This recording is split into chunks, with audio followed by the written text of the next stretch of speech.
Hello, my name is Janine and I work as a physical therapist for Krabat. Today I'm here to show you the jockey chair.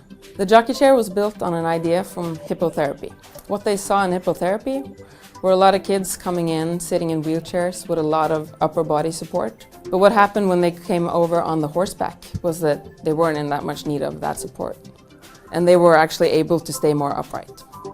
So what we're trying to do with this chair is get a stable pelvis, and we want the child to sit upright. We too often find children in a more slumped position, with their pelvis tilted backwards. In this chair, we are actually able to get the pelvis in a neutral position, and we're able to keep the kids in that position over time.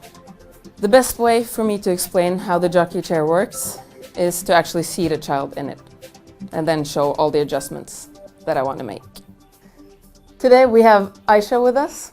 She's 4 years old and is diagnosed with CP. So we're going to start by putting her in the chair. So the most important thing is to make sure that you get her butt all the way back on the seat.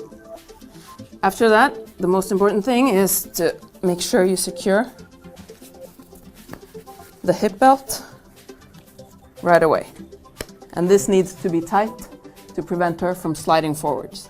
What I usually do after that is just giving her some upper body support, but we're going to get back to this after, but just tightening it a little bit.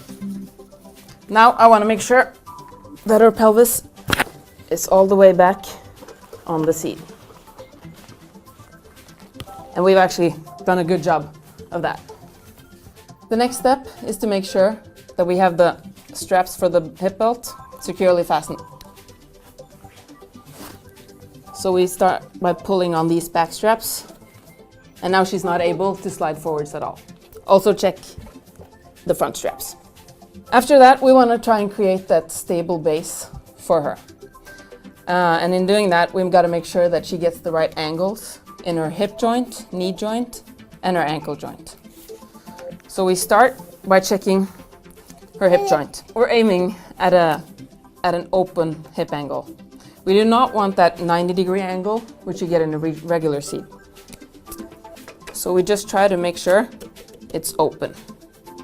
The next step is to look at the knee joint. At the knee joint, we want to aim at a 90-degree angle. In order to do that, we need to fasten some screws. You got 2 on each side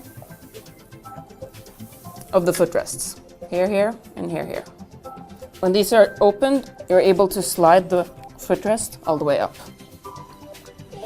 So then I check that we get a 90-degree angle. At the ankle joint, we also want to get a 90-degree angle.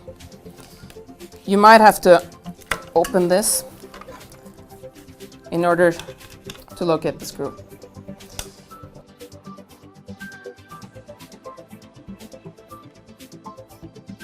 So, when we're happy with this position, we want to move upwards. I want to start by making sure that her harness is helping her, keeping her upright.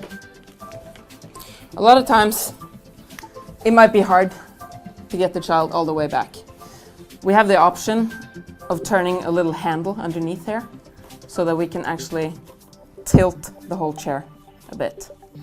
That might help, but also the most important thing is that we want her to be in an active position. So what I do is we take a tray and fasten it here, like that, and fasten it.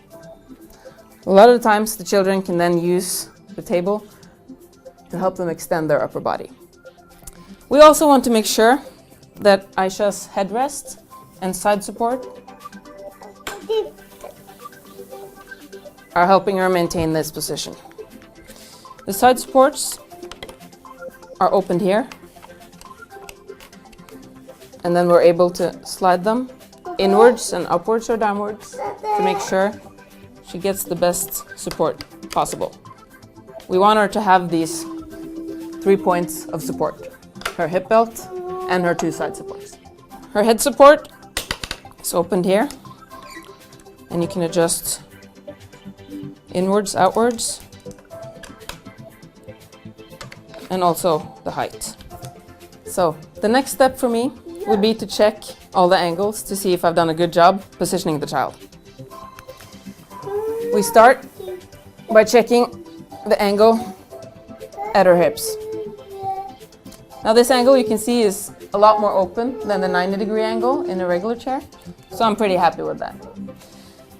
The knee joint, also 90 degrees, okay, and her ankle joint is also good.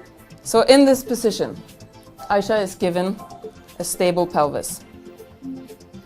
She's also given that open hip angle, which helps her hips to stay in a good position for the acetabulum to have the femur head inside of it.